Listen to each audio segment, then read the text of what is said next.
Good morning. Good evening, sir. Good evening. Sir मैं ये पूछना चाह रहा हूँ how to become a best businessman. Nice, good, clap और हैंड्स टू।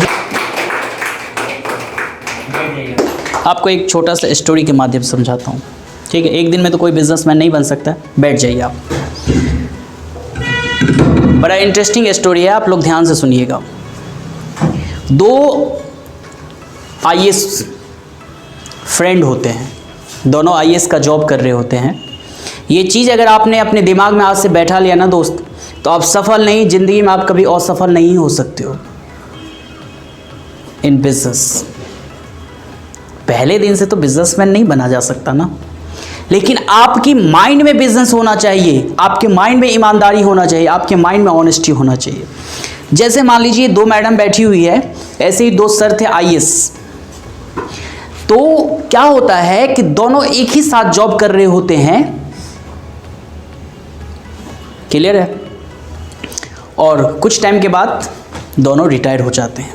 रिटायर करने के बाद एक जो उसमें आईएएस होते हैं, उसका एक बहुत बड़ा बिजनेस होता है, कंपनी खुल जाता है, मार्केट के टॉप लेवल को व्यापारी बनते हैं।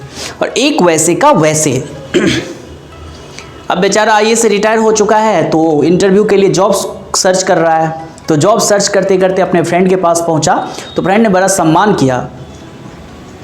और फिर वो सम्मान के साथ साथ चाय पीते पीते बात होता है कि यार तुम कितना लकी हो, देखो हम दोनों ने एक ही साथ बीआरएस लिए, रिटायर्ड हुए, आज तुम कहाँ हो, तुम्हारा क्या सम्मान है, क्या रुतबा है, क्या बॉडीगार्ड है, क्या मर्सिडीज है, तुम्हारे पास दुनिया की हर पावर है, और मैं निकम्मा अपना बच्चा भी इज्जत नहीं करता यार।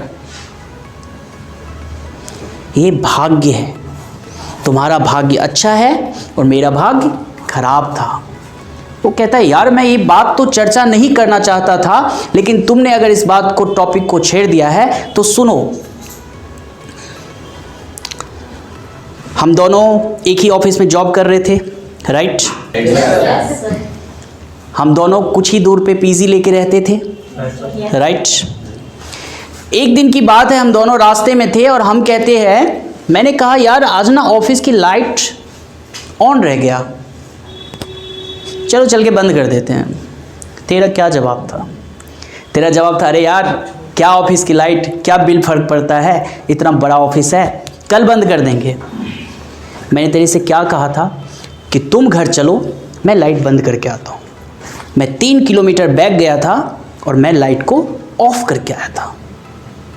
मैं उस समय भी अपने आप को मालिक ही समझता था। तुम उस समय भी नौकर थे और तुम आज भी नौकर हो, क्योंकि तुम्हारा सोच वैसा था। तुम उस समय भी रिस्पॉन्सिबिलिटी, जिम्मेदारी से भागते थे। इसमें कोई भाग्य नहीं है, कोई लक नहीं है। जब मैं जॉब कर रहा था तो भी मैं मालिक ही था और मैं उस कंपनी के बारे में ही सोचता था, लेकिन तुम ऐसा नहीं थे। अगर आप किसी भी पोजीशन पे लाइफ में एक सफल व्यापारी बनना चाहते हो, सफल बिजनेस बनना चाहते हो, first about your responsibility, honesty. आप कभी भी नौकर बन के काम मत करो। नौकर कभी मालिक नहीं बन सकता है। वो नौकर पैदा हुआ है, नौकर ही मरेगा। मेरी बात थोड़ी सी कड़वी है, बट से रियलिटी है। मेरी बात समझ पा रहे हो आप? आप क्या करते हो जब आप ऑफिस में काम करते हो? बॉस है तो काम कर रहे हैं, नहीं है तो आराम कर रहे हैं। लगता है अरे बॉस को तो पता ही नहीं है। नहीं, आपको क्या करना है, आप किसी भी ऑफिस में है तो आप अपने आप को ये समझिए, I am owner this time. मैं ही मालिक हूं इस ऑफिस का। मेरी बात समझ पा रहे हैं? आपने अगर किसी भी स्कूल में पढ़ा रहे हो और आप उस स्कूल का टीचर हो, आप प्यून हो, चपरासी हो, लेकिन आपका रुतबा होना चाहिए मालिक के जैसा, ऑनर के जैसा। आपकी फीलिंग होनी चाहिए ऑनर के जैसा। तो आप एक दिन सफल व्यापारी बनने से आपको दुनिया की कोई ताकत नहीं रोक सकता है। मेरी बात समझ रहे हैं दोस्त? Take responsibility. 2 बच्चा है, 2 बाप का बेटा है, एक कोई जिम्मेदारी नहीं लेता है, घूमता रहता है। एक हर जिम्मेदारी लेता है, रिस्पॉन्सिबिलिटी लेता है, और रिस्पॉन्सिबिलिटी लेते लेते लेते लेते वो इतना शक्तिशाली बन चुका है कि वो सुपर हो चुका है। उसके पास पावर है। जो जिम्मेदारी नहीं लेता था वो कल भी वैसा था, वो आज भी ऐसा है। तो ये तुम्हारे सोसाइटी में मिल जाएगा 1000 डेमो। कभी ये ब्लेम मत करो। जो व्यापारी बनता है ना सर, वो रिस्पॉन्सिबिलिटी लेता है, वो ब्लेम नहीं करता है कि वो ऐसा था, ये ऐसा था, देश खराब था। ऐसा नहीं होता है। कमी आप में है, आप अपने आप को बेटर करिए। रिस्पॉन्सिबिलिटी, जिम्मेदारी हमेशा लीजिए। This is my responsibility. कभी मोदी जी को सुना है आपने कि यहाँ का चुनाव हार गए उत्तराखंड के तो ये कार्यकर्ताओं की गलती है? It's my responsibility. Rahul Gandhi को देखो, कार्यकर्ताओं की गलती है, इसलिए वो इस देश का प्राइम मिनिस्टर नहीं है। बाकी क्वालिफिकेशन, एजुकेशन, पर्सनालिटी, फेस, सब चीज़ में वो मोदी से आगे है। रियलिटी वो मोदी से ज़्यादा टैलेंटेड है, लेकिन वो जिम्मेदार नहीं है। कभी इटली चला गया, कभी मुंबई चला गया, कभी चाइना घूम रहा है। नहीं जी, आपका देश के प्रति जिम्मेदारी है, तो आप रिस्पॉन्सिबिलिटी लीजिए। अब जो ये फ्री फंड में घूमते हो, ये क्या है? ये रिस्पॉन्सिबिलिटी नहीं है। आप 10th 12th में हो तो भी आप रिस्पॉन्सिबिलिटी ले सकते हो।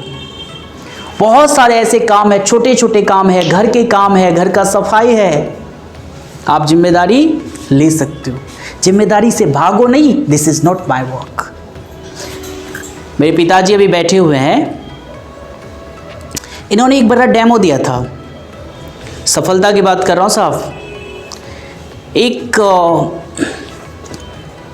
एससी झा करके थे जो ONGC में काम करते हैं, पर वो चीज़ मेरे माइंड में ना आज तक सेट है यार। हाउ टू गेट सक्सेस, सफलता मिलती कैसी है? सफलता कोई वो थोड़ी ना है मुंह उठा के चले आओ मेरे साथ, नहीं मिलता है। 90% लोग असफल है। तो वो बिहारी थे, और आपको पता है बिहारी थोड़े दूसरे टाइप के होते हैं।